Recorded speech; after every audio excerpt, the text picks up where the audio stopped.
One, and we are now on the air. Well, good morning, everybody that is listening. I wanted to have an opportunity to just introduce a special guest to our listening audience today. We have had numerous times that we could speak to uh, individuals that are working in various areas of the world, serving the Lord, and it's our privilege to have with us this morning on our call Juan Lopez. He prefers to be called by his friends Tony, and so we'll call him Tony. And we appreciate so much, Tony, you're being with us, and and I understand that things in your area of Puerto Rico, which I believe is pronounced Hatillo, is that correct? Yes.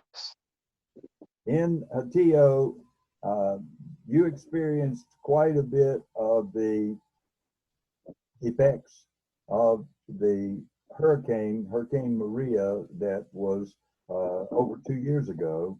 And there were some other things that happened in Puerto Rico, which were all devastating, more in the line of earthquakes. And then there was also this recent pandemic, which has affected the whole world, the coronavirus, COVID-19.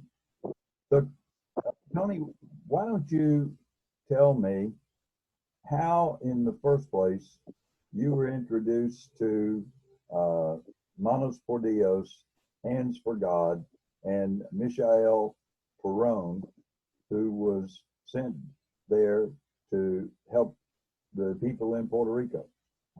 Good morning, Richard. It was something that you planified, if I'm saying correctly. It was, I think it was November 12th, 2017. Uh, I was with my wife in the street uh, looking for a couple of things that we want to bring some help to Utuado. That is one of the towns that was in the center of the island that was devastated. Even the access to this town was very limited. But I was talking in the trip with my wife that we don't have a good vehicle to go there because it was all the streets were with water, sand, mud, everything. It was very difficult to reach that town. And meanwhile, we were getting that conversation on the street. We were also looking for a place to take breakfast. Then we said, let's go to Walmart. We can find a good breakfast right there and sit a little bit right there. So we went to Walmart. And when we went on the cafeteria, just waiting for the breakfast, we saw this guy with a hat and supplies in his cart. And my wife and I just looked to him, and we already know that he wasn't from Atillo.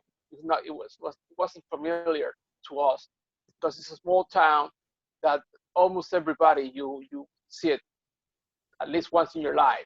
So we just stayed there, and we saw that that guy left his cart right there. He started talking with another guy that was on the first table of the cafeteria, and then he started speaking in English. So I confirmed to my wife, he's not Puerto Rican. Then when it was just 3 persons, 4 persons in the cafeteria, so it was very early. So I heard part of the conversation that Mishael had with that other guy. And he said that he was going to bring supplies to Utuado. He was buying supplies to bring them to Utuado. And then I said to my wife, "Oh, this is a good guy. I want to congratulate him when he comes back because he went to get something else." Then when he came back, I just interrupt him and said, sorry, I want to just congratulate you because you're doing a very good thing, helping my town, helping my people, and that is something that really God likes it. Then he just told me my name is Michael. He just met us. He just showed us. He told me I'm a homeless guy. I come from Virginia. He just told me the story that he just was trying to get help. God told him to help people from Puerto Rico after Maria's hurricane impacted. But he just was trying to get some help in different places before he comes to Puerto Rico.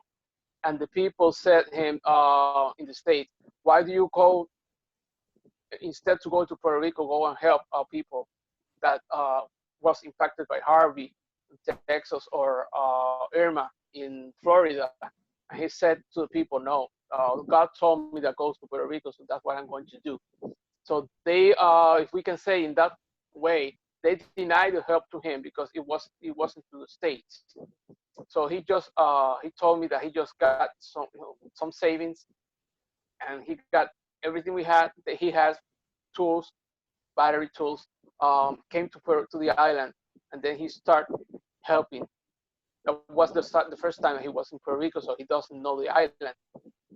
And then he told me, he shared with us the first couple of impressions and people he just helped in the past couple of weeks. So he just asked me if my house suffered any damage. I told him I lost the roof of a terrace that I have. That roof was 19 feet by 35 feet long, and that roof was taken off totally. It was in metal, and it was taken out totally. In addition, we just lost a mango tree, a very big mango tree that hit our laundry, and a couple of other things. And he said, do you live near from here? I said, I live maybe 5 to 10 minutes from here. And he told me, can I go to your house and see how it looks your house and so on? I said, it's okay. So it was very curious, something that happened when we went to the door of Walmart. And I asked him, where's your car? He told me, okay, I think it's over there. And he just showed me one line of parking. I said, I think mine is in the same line. So we went together, my wife, him, and me. We went together to the parking lot, and for any reason, his car was just at the side of my car. But we didn't know each other. Something happened, and so we just went to my house, and then I just stopped in the front of the house, at the side, or in the front part. But he continues to pass through my car just to look in the back of the house. Then he saw the damage that was caused by the hurricane, and says, I want to help you with this because I know this is a big project, this is a big roof, and you need to take it out, everything, and it's difficult. Not today, because I need to go to Tuaro. So at that moment, I told him, we have some supplies that we want to bring to that people, but I can't go there. Could you take it? He told me, yes, sure. So I got a couple of boxes of water bottles and all the supplies, bring it to him. He just take it out and went to Utuado and share with the people that has no food, no place to live at that moment. So we just started that special day at Walmart, and the rest is history. After that, we just met a very special guy that I know that was sent by God, and it's our life. I know our life, my wife and me, changed after that day. There was something that I remember when we had a opportunity to talk with you, I guess last year, and that was that there was a a large sign Yeah. that was at your home. And if I remember correctly, it was in Spanish, Jesus viva. Was that correct? Jesus vive. Correctly? Jesus vive. Jesus, Yes, yes, that's okay, Jesus life. Jesus Jesus live. life. Sorry. Jesus Yeah. live. Sorry. And of all the things that could have been done for your home, which you had a roof that needed to be fixed and everything, but your wife, Maribel, wanted Yes. to have this sign repaired or fixed. Yes. And what happened with that? Because I understand that brother was important to her. Yes. Yes. I have that thing as a second part of this history because once he saw the back of the yard and everything that was in the floor and so on, uh, then we came to the front of the house and he saw the sign in the floor that was broken and he said, "What was that?" And then we made the story that I will try to make that little short story right now. That sign that says Jesus lives or Jesus lives in English and Jesus vive in Spanish is was a dream that my wife had. We had in 2011. Our kid was 16, 15 years old at that time. He needed to have a surgery in his back surgery. His vertebral column, he had scoliosis. So he needs to have surgery, and we have to bring him to Philadelphia to the Shriners Hospital because he has to have intervention right there. And has they put him 30 screws and two steel rods the the whole back of his body. And he saw my wife had a dream. She saw the sky in this dream. She saw the Virgin Maria Virgin and a very shiny star, and in that at the end in the sky says Jesus life, Jesus lives in Spanish. Jesus vive. At the very next day, she told me, I had this dream. I saw these letters in the sky. I want to do something with this. And then we just agreed.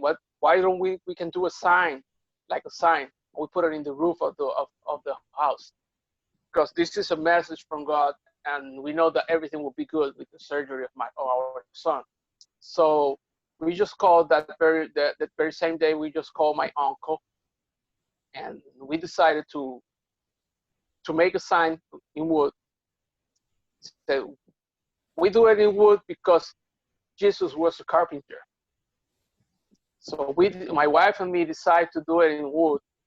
So we designed in the paper, my uncle and us, and just in 3 days, that sign was thoroughly prepared and it was in the roof. We put it in the roof. Then after that, we said, okay, this is very important. We put it in the roof because everybody needs to know that Jesus lives. And that will be a message for everybody that passed through our house. What So then, I'll testimony? go ahead. Go ahead. No, I was saying, what a wonderful testimony. What Oh, yes. the result of the surgery? You said your son had scoliosis. Is that correct? Yes. He had a surgery in his back.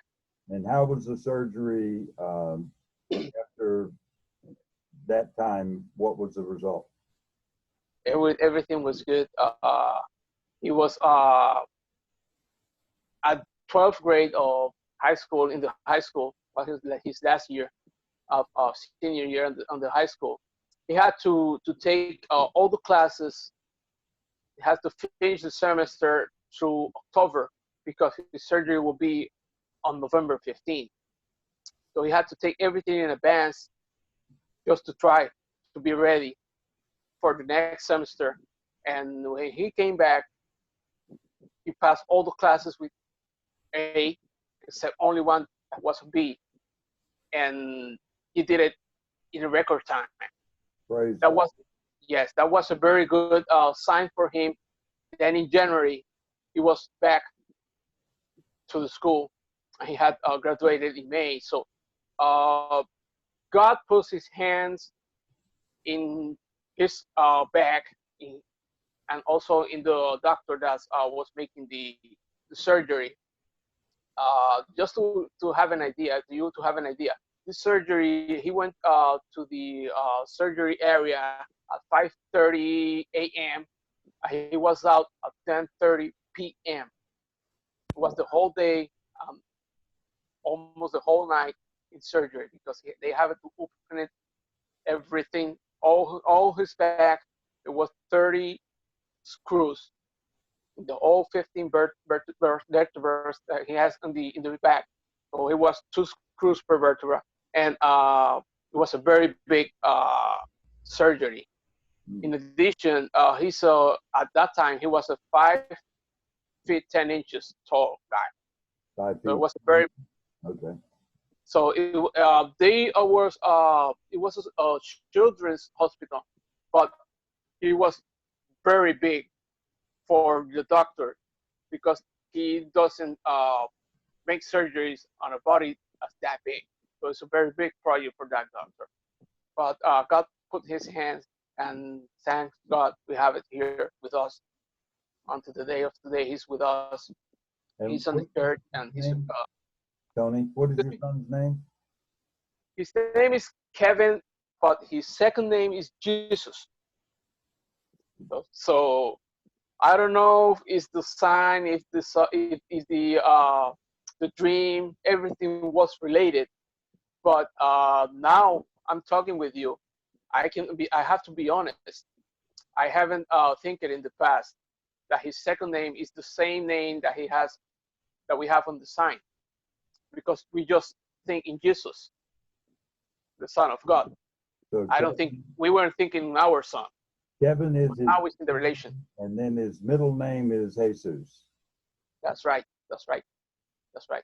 There are a lot of people in Hispanic countries where that use the name Jesus is used as an identifying name. Jesus is a popular name in Spanish, so Yes. know Yes. that. But in your son's case, it's very special. So Yes. you said that he was 5 foot 10 inches tall when he had the surgery. Did he get taller after the surgery? Yes. Now he's 6'2". 6'2". Yes. Wow. Because his body was through the side, and when they get it straight, he was taller. No question. How much Yes. did he weigh? At that time, it was maybe, I don't remember, 180, something like that. He was a white guy, so it was a very tough surgery for the doctor. He said his biggest project was his surgery.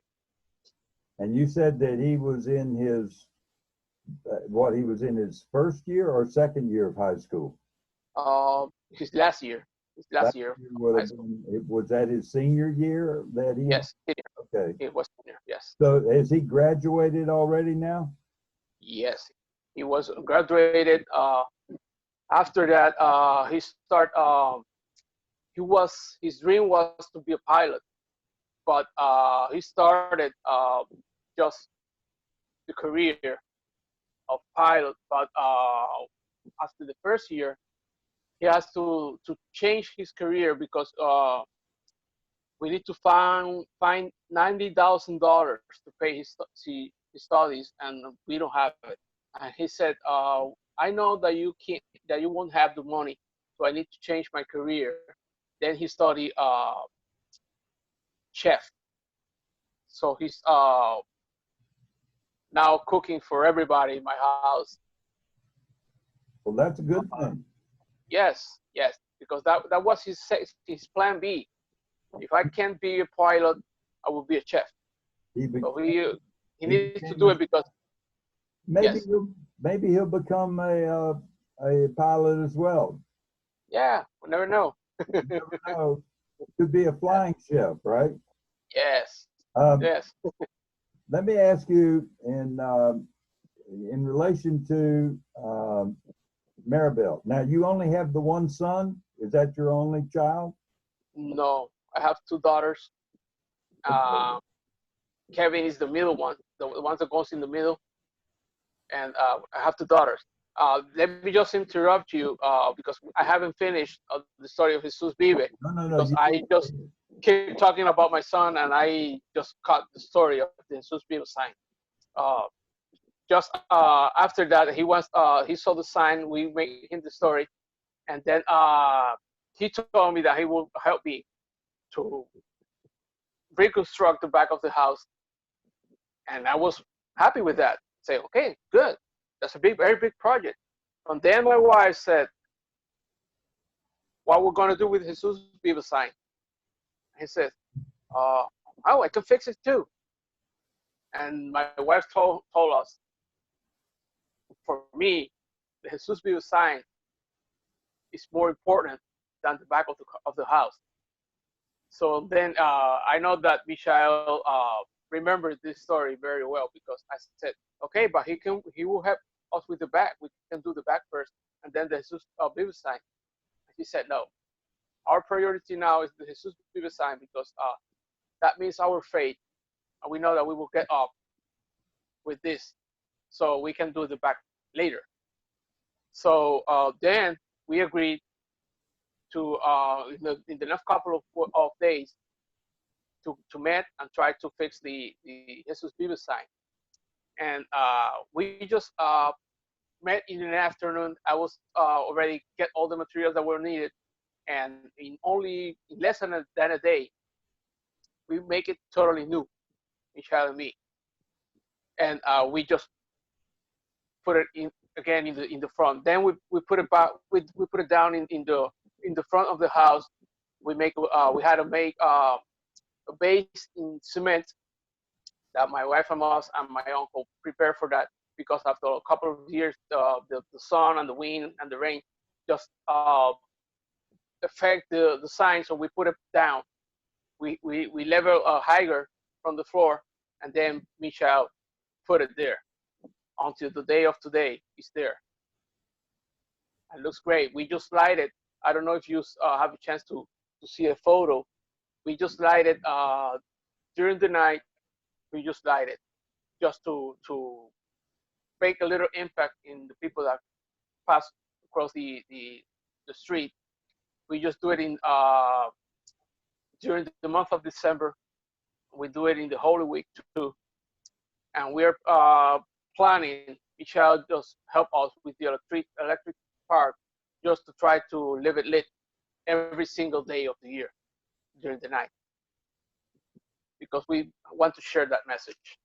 Okay, I am doing something at, well, folks, we have been talking with uh, Tony Lopez, and the sign that he had been discussing with us, Jesus Viva, which is Jesus live, Jesus lived.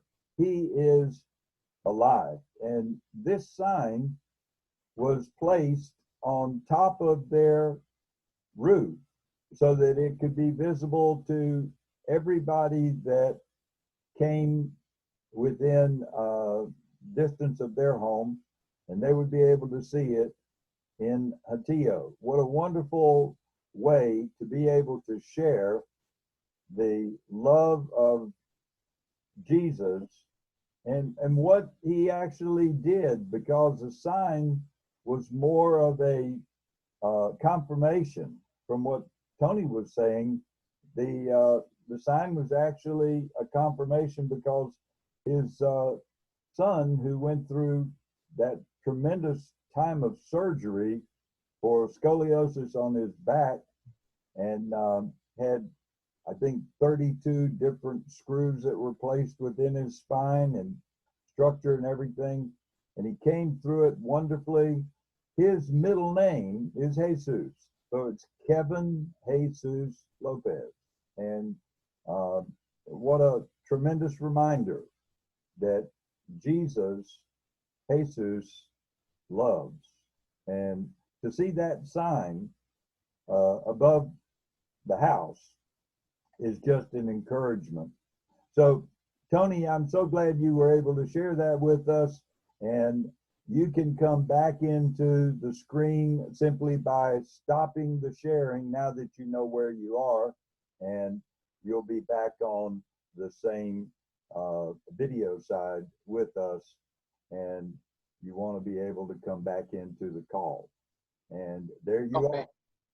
Okay. A wonderful, wonderful experience to be able to see that sign. Tell me something, if you will. How many people live in Hatia? Well, the last census that we had was, I think it was in 2010. At that time, there were 38,000 something people and 34,000. But it was very thing, something very curious at that time. They made a very big sign on the entry of the town, and because at that time, Atillo was the town that produced more milk per square mile in the whole world. So in that sign, they put the population of in cows and in people, and we have more cows than people at that time. More cows than people. More cows than people. 38,000 cows and 34,000 people. 30, It was very curious. 38,000 cows and 34,000 people. Yes, that was at that time, 2010. So now I know that after that, things changed with the weather, with a lot of things that happened. So those number has changed, but we still having 30, maybe 32, 33,000 people, close to that. We don't have a recent census. This is the next year census. It must be this year. So we will be close to 30 something thousand people. Well, where do you keep 38,000 cows? Well, we have a lot of farms right here. If you come to the center of the town, we call the center where you go. We have the beach in the front. We are very close to the coast. And then if you going inside, then you go where you find all those cows in the town. So you will see a lot of green space with a lot of cows right here. Hatillo is then close to the coast. It's right on the coast. Yes, we are in the front of the sea. Right now, where I live, I'm maybe in a car. It's like 4 minutes from the sea. But at the same time, in the front of my house, I have cows. Okay. So it's very close, one thing of the other, because it's a small town. So there, from what you described, there are several farming Yes. families there. Yes. So Yes. do they? These questions are just kind of like trying to find out how people live, and if they're farming, especially if they have cattle, then I'm sure they've got milk, because there's dairy that is being produced by these cows. Is that correct? Yes. Yes. So you've got all the dairy products, and then I'm sure that there's a time when they're able to utilize some of the beef. So they have Yes. meat, right? And You're right. so, and I remember seeing in a couple of the videos chickens that were running around. So I guess you've got chickens too. So they have eggs that are being produced. You're right. You're right. You've got chicken, you've got eggs, you've got beef, you've got dairy. Do you have any pigs? Yes, we have a lot. You do have pigs. Yes, we just as a curious case, or as a curious comment. In the past, maybe 3, 4 years ago, uh, almost in every town, not every town, but very close, one through the other, we have a lot of business that sells a roasted pig. Okay. So in the island, as the tourist guide, or I don't know if that's the word, just they use it for tourism. They just design a route that says, we call it in Spanish, the roasted pig, we call it lechon asado. So they design a route, Okay. and every place that they sell roasted pig is part of that route, and they put a sign in every business that sells roasted pork. Well, the roasting of the pig, whether it's done in a pit or whether it's done in, what other preparation, that seems to be a fairly common thing in many of the islands. I know when we were in Hawaii, my wife and I, we had an opportunity to attend what is called a luau. And a luau, they usually have a roasted pig. And take a whole pig, and once it's killed and everything, and then they put it deep inside a pit, and it's roasted over coals for many actually days, and it's very, very the way they prepare it's very good. But anyway, I can understand. So now I have a better feel for what people in Hatio actually do. Most of what they do is farming. Yes, farming and fishing, because we are close to the coast. Sure. They do a lot of fishing too. We in my house, we used the pork for a different purpose. We make like what we call a pastel. Pastel is we do it with banana. It's like banana mash. We grind it, and then my wife, because I'm a part of the process, but I don't make the pastel. She makes the pastel. She buy a pork butt, and then she cut it.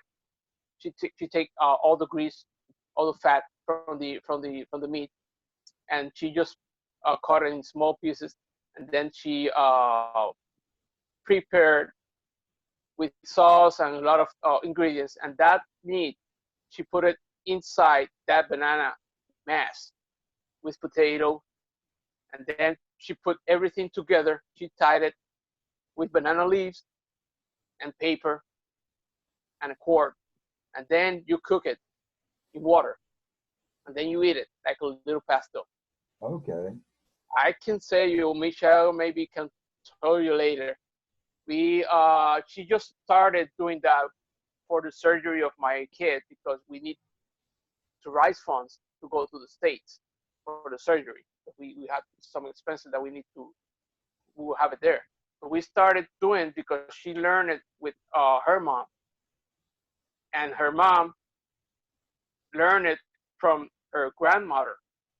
So it was a tradition in the family. Then she started just doing to raise funds. That was in 2011. Wow. Right now, just at this moment, I don't gonna do it, but just in this moment, she's cut in a very big pot in the kitchen right now. Really? So she makes, yes, right now, just right now. Isn't that So yes, right now she's doing that. Most of the times are 25 to 30 pounds big pots. Just to cut it and prepare all the things. And she's doing pasteles right now. We with the COVID-19, she's not working, so she has the time to make pasteles, and people is getting almost crazy looking for those pasteles once they know that we restarted after the COVID to make it. So sometimes she does, we sell it by dozen. So last day that she did, 2 days ago, she made 9 dozen. So there are 108 pasteles. That's one by one, by hand. She spent the whole day doing that because all the people just looking for that. Oh, wow. So Really something.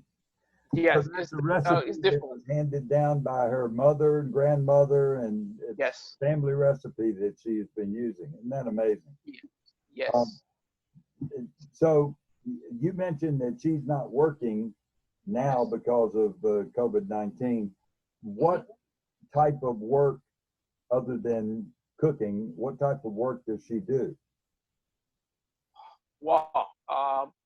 The most of the thing she just worked as a secretary of the municipality, the government agency, where the mayor is, the mayor's office.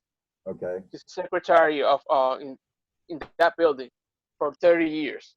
Secretary of the government offices. Yes, yes, Now, is that in Hatillo or is that in yes. another section? No, that's in Atillo, with the mayor office in Atillo. Yes. So Hatillo is a pretty large area from what you described, because I had somewhat of an idea that it was more that it was a smaller town, but from what you described, it's pretty large. Yeah. What happens that we Land uh, to be able to have uh, cattle and all the farming area. yes, yes. It's they call Atillo is that name comes when you have a let me say a space of land, but it's not too big, and they said you have this space is smaller than the others, so they that's where they add the ILLO, like it's smaller. When you something is smaller, you know that you have that you have if it's something later more later than the regular one, then we add those three letters at the end, 3 4 letters. Okay. So in this case, there was a biggest town that was called Arecibo. That is just to the side of Atillo. For that was very back into the history. Maybe I don't know, 17th century, something like that, or 18. And for any reason, they decided to split it, to separate as separate town. Okay. And then Atillo was the smaller part. So Arecibo is bigger, and Atillo is smaller. So it's kind of like joined together and they separated. That's right. You're right. And then what happened is that we, as a smaller town, right now, we are economically in better position than Arecibo. That was the biggest one, because maybe we took an advantage of the farms and all the resources that we have, and we put it to produce better than the other town. Okay. So that's why, because Arecibo has a lot of farms with cows, but they don't produce as efficiently as we do it. Let me ask you, if I can, Sure. if you could tell me and our listeners and those that are going to have an opportunity to view this video,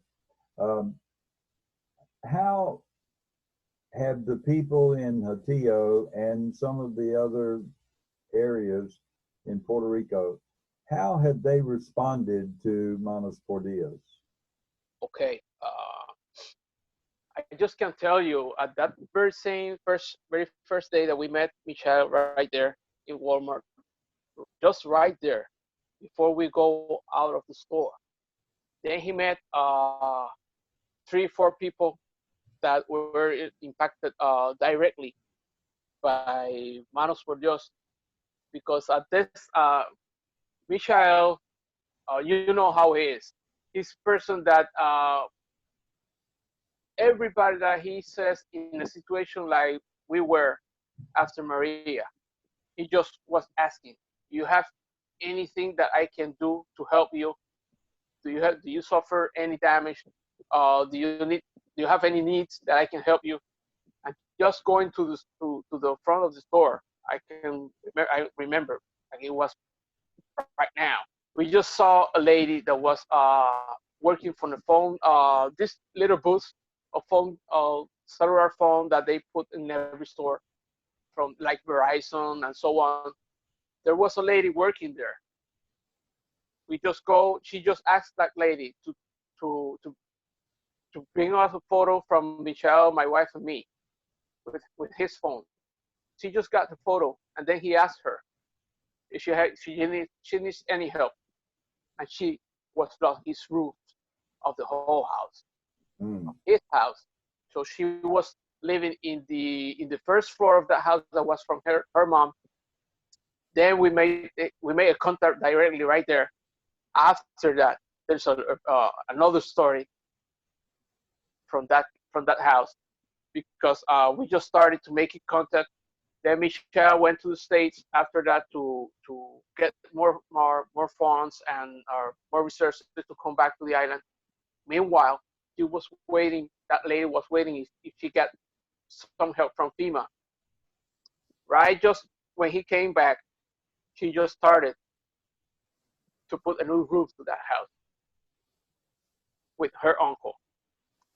There was nothing, no materials in the island. It was the very that very bad part when everything was on the port, but nothing goes to the island because there was no roads available.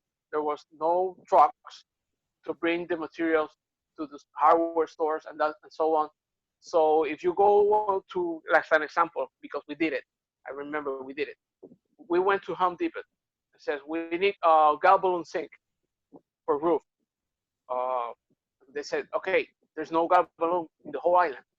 You have to wait 35 business days Wow. to get sink. So that's a month and a half to get sink. You can pay. You have to pay it now. We put the order, and then you have to wait 35 business days. But the people have to see to still without roof. There was no blue tarp, and FEMA wasn't bringing it yet because it was very close to the hurricane. So we just started looking and looking and looking every place that we can, making calls for every place.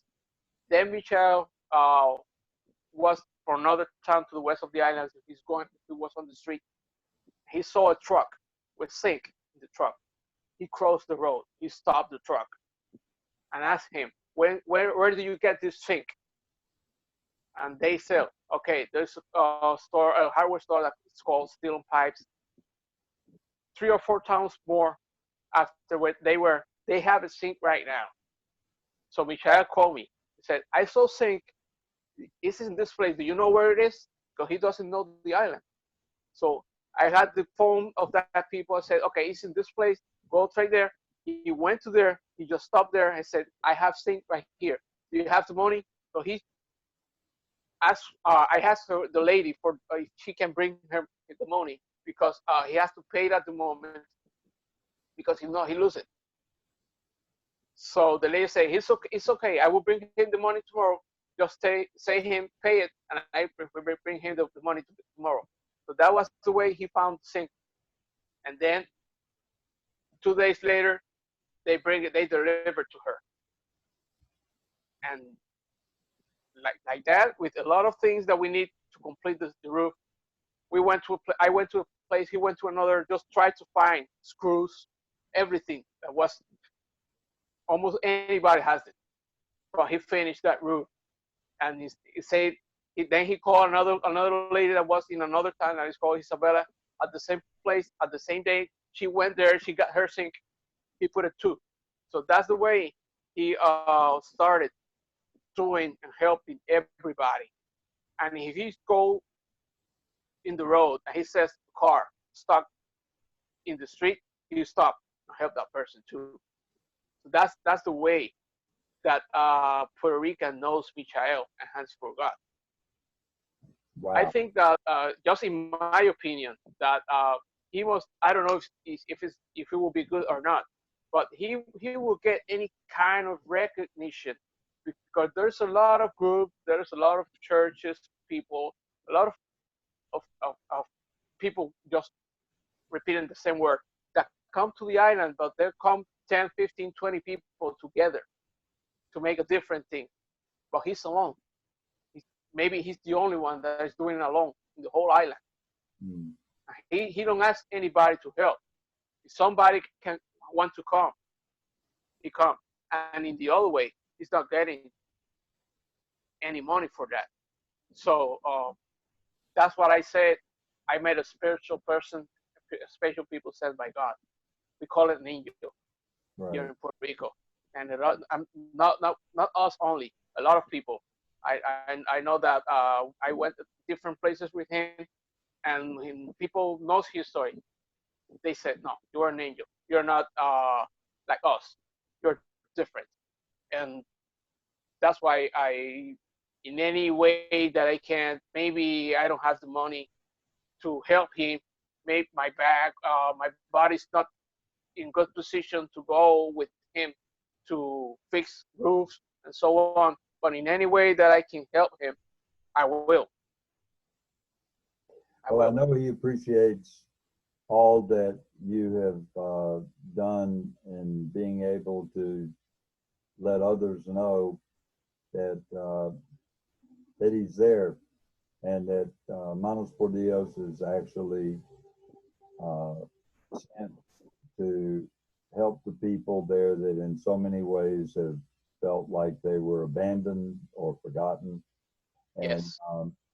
now, when we spoke before, uh, Tony, and in preparation of this call, one of the things that we did was we wanted to be able to give you plenty of time to give your own personal testimony of how you came to know Jesus, how you actually uh, committed your life to Him. And what we want to do is to start the video process one more time. We're going to stop it and then we're going to begin again. So, well, folks, we're so blessed to be in this type of media platform with a Zoom uh, conference call, video conference. And our special guest that we had on the last segment is Juan Lopez. And he has a fascinating story of how his family has been touched and the influence that they have in the area of Puerto Rico called Hatillo. And from what he described, Hatillo is on the coast, so they have a large farming community. He mentioned that they have more cows in the town than they did. They actually had a census, and the count of the people was exceeded by the number of cows, and that may have changed somewhat now.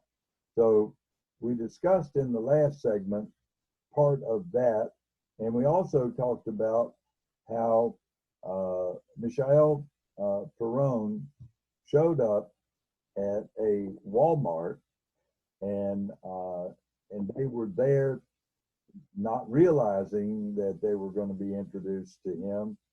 And from that point, many things took place, and he came to their town and began helping people, helping them, having their roof fixed. And then in the last segment, he was describing how it would take to order supplies and materials from Home Depot.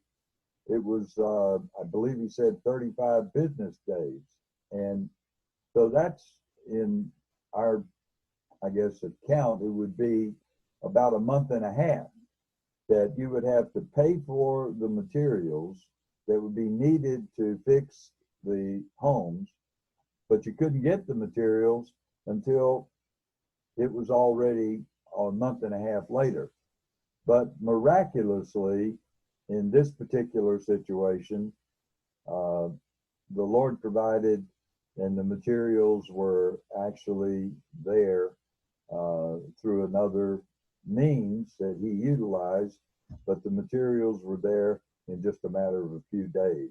And Michelle was able to go and to help restore that particular home.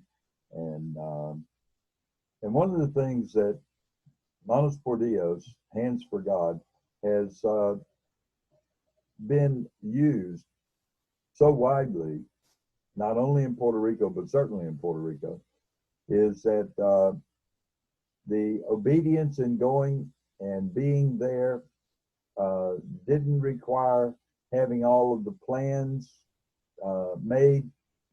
It didn't require having all the materials already supplied. It just required the obedience of one man. And that one man would have been probably the least of those that would have been selected to go there. Because when he went, the first time that he went, I think he's been in Puerto Rico probably 8 or 9 times now, since Hurricane Maria. The amount of natural ability that he would have had was certainly able to be used, but he really was not fluent in Spanish. He didn't know the language. He didn't really know the area. He didn't have connections. It was not like he was sent down by some large organization. He didn't have the money or support that FEMA and some of the other agencies had tried to put together for being able to help the people. All he did was go. And he's often said to me and others that he had nothing, but he had everything, because he had Jesus. And Jesus is everything. He's everything we need. And so in speaking with Tony, there's been, I'm sure, in the last several years, a real change in their lives, in the life of the people in Hatillo, but certainly in Tony and Maribel's life and their family, because they saw someone who would be the least expected to come and help, who came. And all he did was show up, and God supplied everything else that was necessary. So Tony, I've given a little bit of a summary of what we discussed in the earlier segment. What I'd like to do now is let you tell our audience the way that the Lord Jesus has impacted your life, because I know long before you met Mishael, he was working in your life. And share with our audience and those that we are able to share this this video with, share how you came to know Jesus and just what the impact was on your life. Okay, I come from a Catholic family. We just go to church and so on. We believe in Jesus. But I don't know if everybody has this experience or this opportunity. There's a lot of ways to know Jesus and to confirm that he really has the control of your life. Because like most everybody do is what I think. You just keep living and living and living and doing things, but you don't stop sometimes to see, okay, this happens because God wants to permitted in this way, and God put this situation because this other needs to happen, and so on. When I met Michelle, I start just confirming, like he said, God is in control. The only thing that I need is God, because He will provide what I need. And I saw that a lot of time, because it's not the same when you have a work, when you have a family, and you have a lot of things that comes together with what you're doing, but not when you are a homeless guy like he is. And he had that call from God to help people in Puerto Rico, in the state, every place that he goes, including Bahamas. He went there too as Dorian. So we just confirmed. Has had a conversation with Michelle. I don't know the way to describe it, or maybe the correct words. My wife, Maribel, maybe the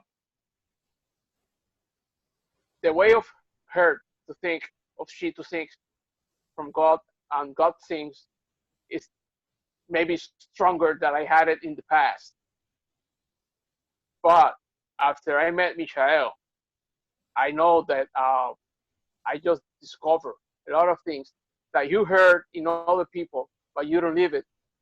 And you said, okay, like the story that you were making about, or just remembering about that roof that we were trying to fix and getting sink from Home Depot or every place, because we called and we went to a lot of places trying to get sink, and nobody has sink. And just the very next day that we went to Home Depot, and they told us that 35 days is the waiting time for us, 35 business days. Just the very next day, I had that call from Michael. I found sink. I said, there's no other response, no other answer, that God put that in his way, because he was in the road. He just was just traveling from there. He saw it. He found it. He asked the guy from the sink from. He went to the place. We found it for the roof that he was trying to fix for that lady that lost everything in her house. And that kind of things help us, or most cases to me, to see, okay, there's no other answer. God put this here, and because of this, he will be able to fix this roof and make this lady happy. And a lot of situations happen like that. Meanwhile, I just keep looking and seeing and proving that God has the control, because there's no other way to find an answer. He just said, I just believe that God will bring me what I need to fix this, to do this, and to do this, to have a place to live for now, because sometimes he's on the street the whole way, the whole day, and he doesn't have where to be the night. So, like in every place, there's a danger to stay sleeping in the street, and God protects him every single day to be healthy, to keep doing what he's doing. So there's a lot of ways, like I just said in the past, that God's proved us that he's with us, he's with Michelle, and he's with everybody that wants to help and do better things for the world. And that all those things I just teach to my family too, to my kids, to my daughters, because I can give that example what is happening in his life. What I tell to my family is that God put Michelle, in my family, just to get stronger in our faith. That's what I think. Well, he certainly helped you realize that he is really interested in you, in us. He's really interested. And now we're talking about the Lord Jesus is interested in everything that is going on in our lives. He is ruler of the whole universe, and he takes all that time that is needed to reach individual people that he loves. And he loves you and loves Kevin and your daughters and your wife Maribel. And he has a wonderful plan that is for your life, and you're living it right now. Michael was used and is used to let people know that God is alive, that he is real, and that it's not just a religious thing that we go to church and we hear about him. We see how he works through people who are obedient, like Michelle, and like you, Juan. Your situation, Tony, has been changed. Your life changed. You are probably now in a much closer relationship with the Lord, as you've described, and I'm sure it's had a tremendous amount of good impact on your family and the whole area that you live. It can be a testimony. What Yes. better way to testify that Jesus is truly alive and interested in our lives than to not only to have a sign, but the sign is a symbol. It shows at your home, Jesus is alive. And in your city, in your town of Patillo, Jesus is alive. In Puerto Rico, where people have felt like they've been abandoned and forgotten, Jesus is alive. And, you know, several weeks ago, while the world was in this shutdown for the coronavirus, COVID-19, believers all over the world celebrated the resurrection, Easter. And the resurrection is an amazing story, but it's more than a story. It changed history, because up until that time, people always questioned what happens after death. What is it that we look at? Is it all over when we die? And what's this life really about? But in the resurrection, Jesus conquered death. He eliminated the sting of death, the fear of death, the pain of death.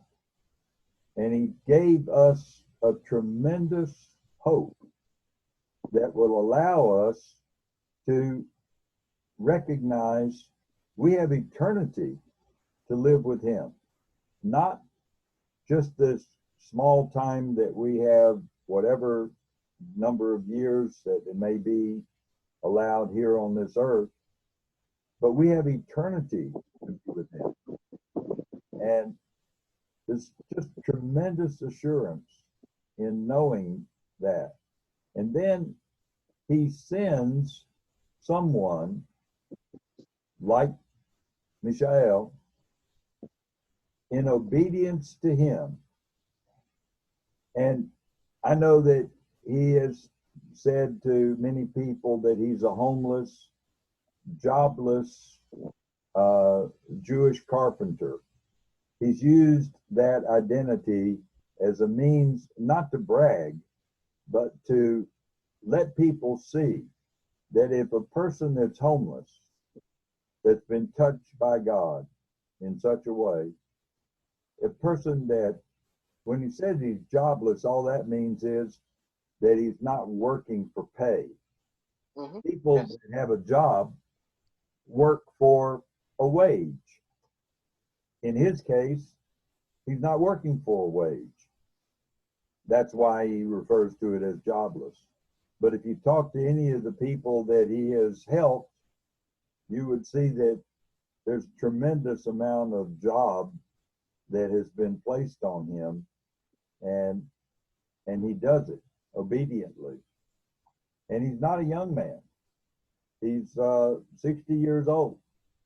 And, you know, it doesn't matter if you're 60 or if you're in your 70s like I am. God can use us in whatever way he chooses, not necessarily in the same way, but in some cases in a very demonstrative way, a way that touches other people, as Michael has done in Puerto Rico and the islands, and even in devastated areas in the United States. He has been obedient to go. So, you know, when we talk about the reality, and that's what we're really talking about, the reality of the living God. So much different than just religion. Religion allows us to learn about God, to hear about God, to study about God. But sometimes God steps out of that realm and he puts himself in a position where someone such as Tony Lopez has an opportunity to tell others how he impacted his own life, his family, his own town, areas where your testimony has tremendous value. You know, the scripture says that we actually overcome the world, and it's all the power of the world, so much in conflict, as you can see today, but we overcome the world by the blood of the Lamb, which is Jesus Christ. We overcome the world by the blood of the Lamb and the word of our testimony. And your testimony, my testimony, every believer's testimony is enhanced, it's increased, because we begin to listen to God and we begin to do what he says. Being able to put together a call such as this is a means of taking time and letting others hear Jesus cares. He cares about people. He doesn't forget you, and he never abandons you, and he always is with you. Sometimes he sends people who prove that, and that is just one of the things that has been accomplished by your meeting, Michael Perron. But I wanted to ask you something, and this has to do with other people in the islands that have been looking for help. And I want to find out, when you have somebody that comes, such as Michael, he comes with nothing and he does the work that is needed, or even more than is needed. He doesn't expect to get paid, but has he brought about a means of other people wanting to help each other? Has that been a result of what you've experienced through knowing Michael? Yes. There are people in the island that he didn't know it before. That once they know what he's doing. They just said, I want to help, want to go with you. This is one of the cases, Eugene. You made it in the past. Uh, there are other people sometimes close to the places that he's working that wants to just go and help him, that live near that where he's doing it. But sometimes nobody took the initiative to help that case in specific. But once they see Michael, what he's doing, they just go in there and want to help. There is a lot of elderly people. I don't know if I can call or say in this way, veterans in the island. People are in the 80s, 80 something years of age, that are living alone in some places, video houses with a lot of things to be repaired. Some of them without power yet, and these type of cases are maybe the more sensitive people at this time, because the most of them, they don't have a family close to them that can get help from them or for them. Some of them, their sons or daughter are living in the state in other places, so they're living alone. And I know that, like in every places, we think that the government maybe have to do more things for these people, but this is not the time to talk about the government. Uh, Anytime that we know about a case and we know that somebody can help, if it's Michael can go, he's there. He's still looking for any way. He's calling Veterans Administration. He's calling a lot of places trying to get help for that people, because sometimes they need to build a whole house, and a whole house is very difficult for just one person. Also, they need a lot of resources to do it. So you And saying FEMA, I want to interrupt you just a second, forgive me. sure. The FEMA will give money if it's a whole house that's been destroyed, but they won't give money if it's only a portion. Not necessarily, but the most of the situation that happened here in the island is that in the past, those people that is maybe over 70 years old, that spent all their lives in that house, but maybe that house was from their parents. There were no documentation. They doesn't change. There was not heritage documentation to say, okay, this house will be to my sons, to my family after I died, and because of no documentation, just immediately FEMA says there's no help for you, even if you need a whole house, even if it's partially damaged. No documentation, no help, and the most of these cases are like that.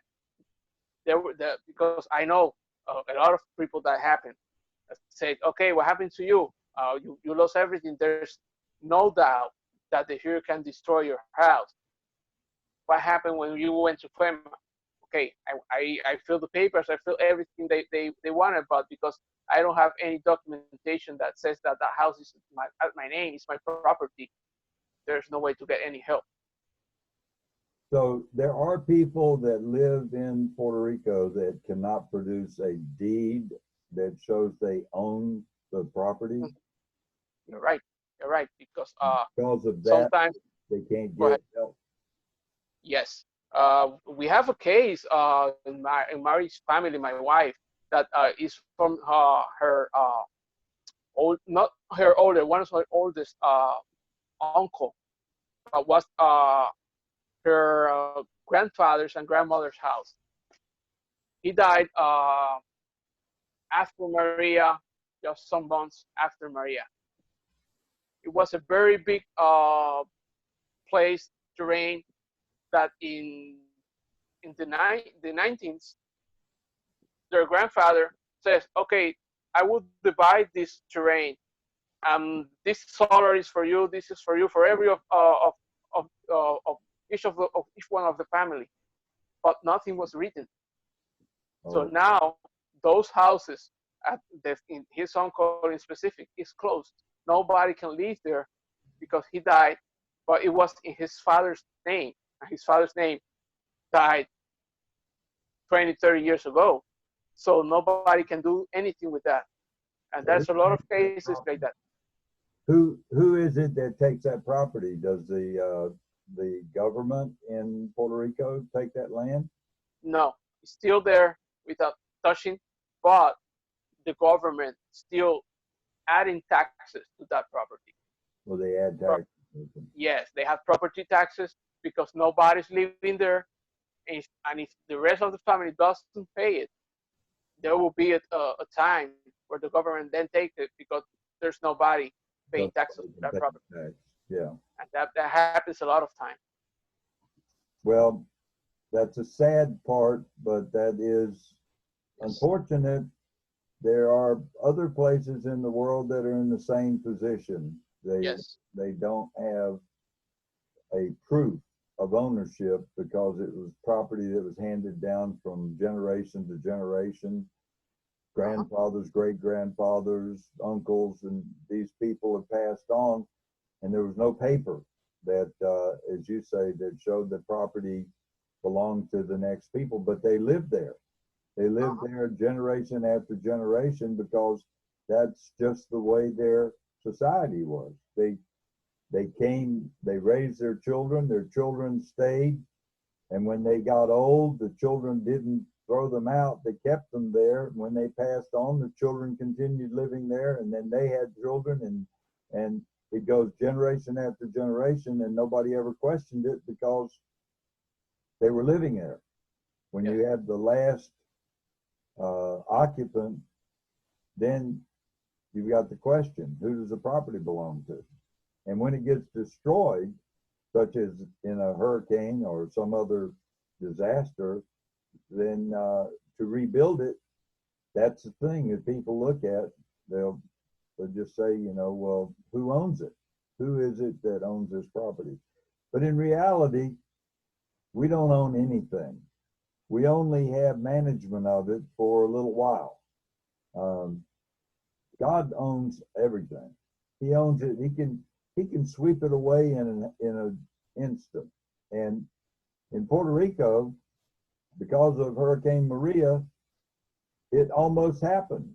There were so many people that were lost homes, they lost everything. In your yes, particular town, I'm sure there were many people like that. But that's something that we don't fully understand.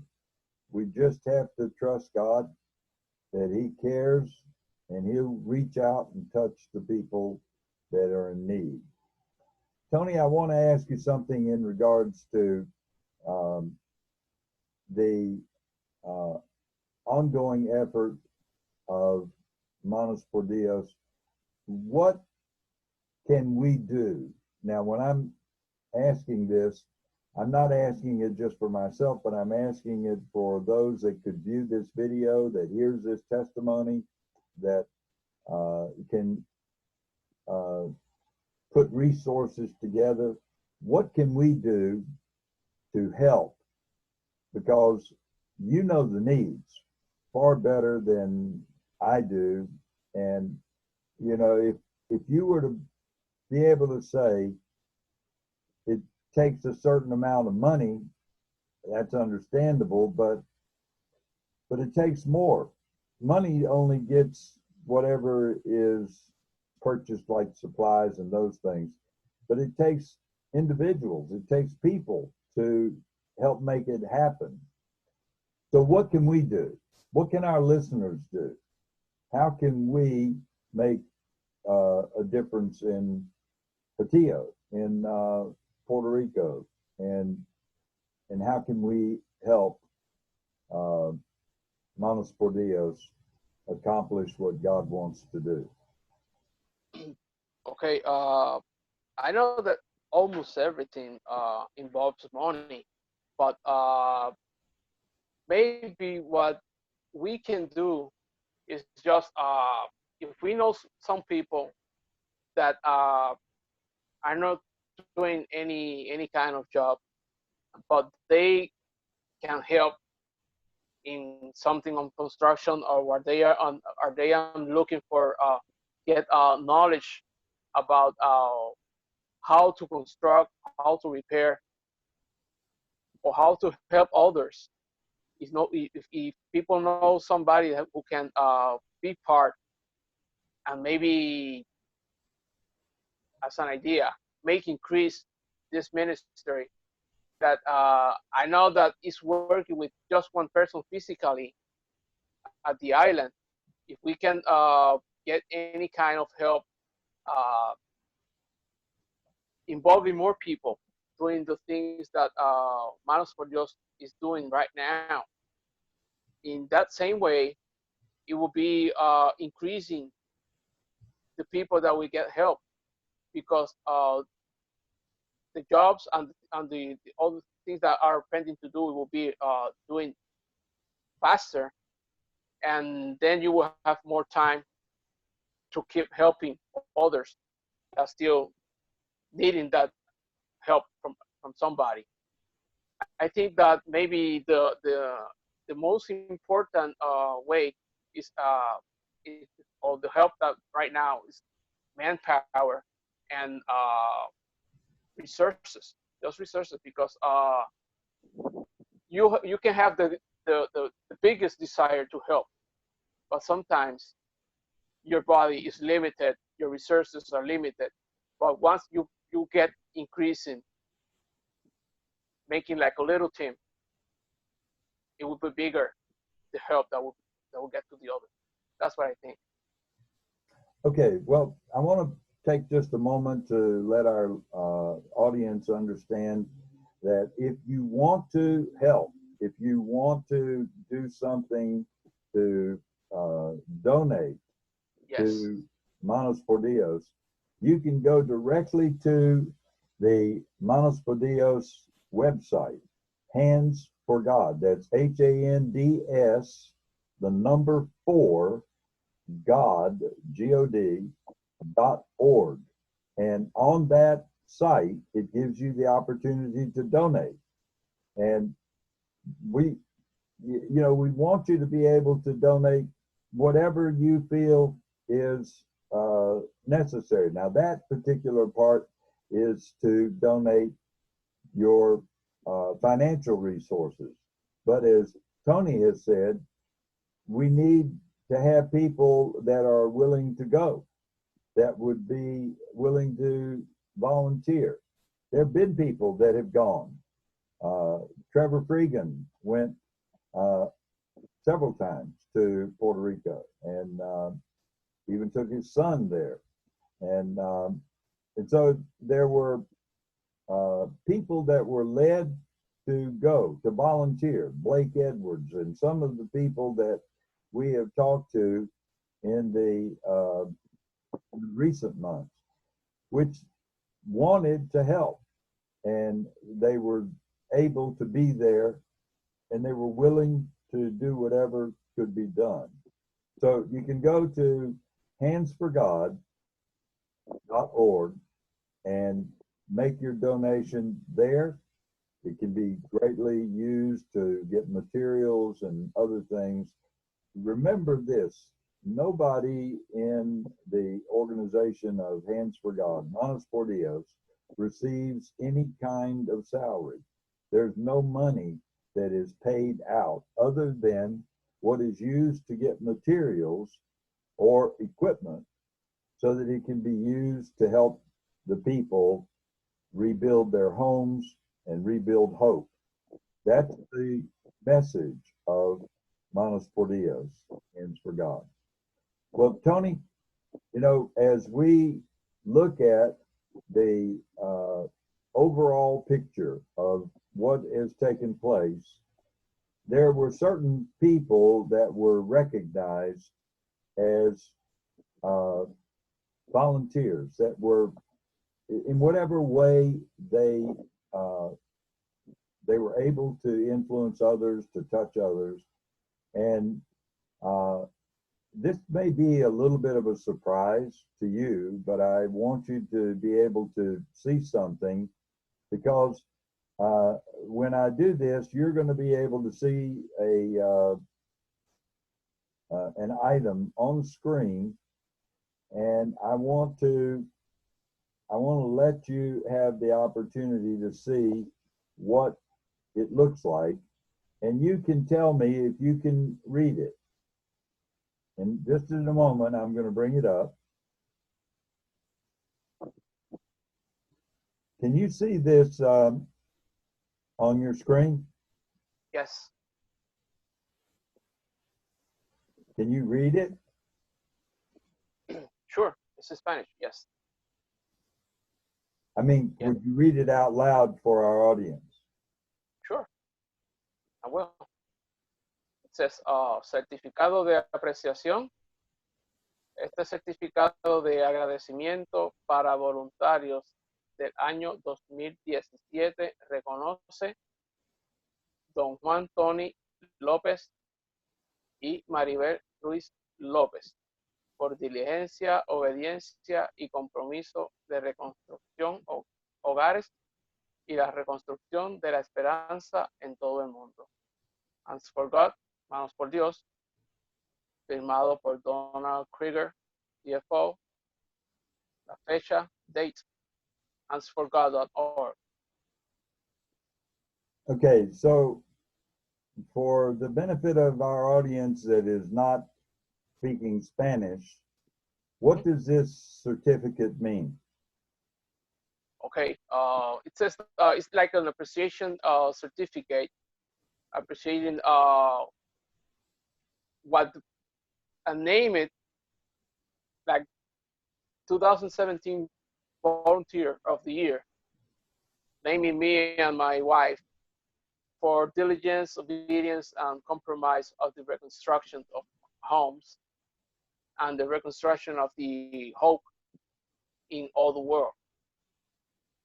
That's what it says. Well, the reason that I wanted this to be on the screen, and we had talked about sharing the screen before, is this is the certificate that is now it's signed, dated, and sent to you, and you should be receiving it any day now, and it is addressed to Michelle at care of your post office box.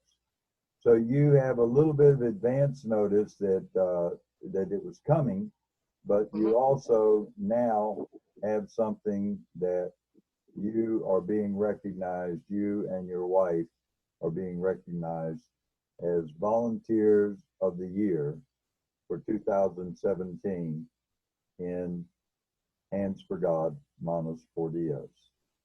So congratulations. I'm so glad that that is something that you have been able to be able to see. And so I find that there is a need, not so much just to recognize the people, but for those people that have helped and those people that have given time, resources, and their own abilities to help Manos por Dios, Hands for God. And you and your wife have certainly done that. And I know that I speak for Michelle in this particular case, that it is greatly appreciated. Not only is it appreciated by Hands for God, and not only is it appreciated by Michelle, but it's appreciated by God himself. He appreciates what you have been able to do to help others in need. And so, Tony, as we come to the close of this segment, one of the things that I wanted to do was to show you that, but also to encourage you to continue letting others know God loves them and that He has a wonderful plan for their life. He is not finished in any way with Puerto Rico. He's not finished for whatever length of time we have. He's still working day to day, rebuilding homes and rebuilding hope. And I spoke to Michelle yesterday, and he told me that he was leaving shortly after our conversation to go and feed the people. He goes out and takes food to people and whatever the area is that the Lord has him. And every day he goes and he feeds them physical food, but he also shares with them the food of the Spirit, the Word of God. And he encourages them to allow God to influence their life, to give their life to Him, surrender their life to Him. And all the physical things that are needed, He takes care of. But the spiritual needs are so much more important because the physical things pass away, but the spiritual things will last forever. And so I think that whatever time that God allows Michelle to continue to be in Puerto Rico or to return or wherever he is obediently sent, that is the result, that he is able to touch lives of people. And are you familiar, Tony, with the true account that took place in the airport, the busy airport of Atlanta, in Georgia? Did he ever share that with you? I don't think so. I don't remember. Okay. Let me take just a moment and I'll share the story in brief. You know, Atlanta International is one of the biggest and busiest airports in the entire world. Yes. And as far as when the planes were flying, when they come back and international flights begin again, hopefully in the relative near future, then it will become a busy airport, I'm sure, once again. But what happened in this airport some years ago was there was a lady who was apparently waiting on a flight. I don't know where she was going, and I don't know anything about the history. All I know is that she was blind. She was physically blind. She couldn't see. And she had a basket, and inside the basket was some fruit. And that was all that she had. May have been a couple of oranges, an apple, or something like that. But that was it. That was what she was carrying on the plane. Now, I don't know about baggage or anything. I'm just saying this basket was in her hands. And the Atlanta airport is very busy. It causes people to run back and forth, trying to catch a plane, moving from one terminal to the other terminal. Sometimes it's very fast moving, and then other times people just wait. Well, in this case, the lady was waiting, but there were people rushing back and forth. And what happened was one of the people that were rushing in this terminal knocked this lady's basket out of her hands. It fell, and the fruit fell on the floor. And nobody stopped. Except one man stopped and picked up the fruit and put it in the basket and put the basket in this blind lady's hands. And the lady asked this question. This is really what happened. The lady couldn't see, not with her physical eyes, but she asked the man, she said, "Sir, are you Jesus?" And Wow. you know, when he had this means of being able to communicate, he didn't answer her question. He just comforted her so that she could go along on her journey. That man in the airport at that specific moment had been placed by God to touch this blind woman and be able to show her compassion and put the fruit back in the basket and give it to her. That man was Mishael Baron. Wow. And when you think about that, you realize hundreds of thousands of people run through the airport terminals all day long.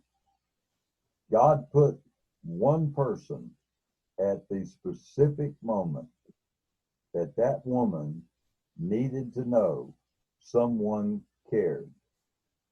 And her question is really the one that we would want to hear.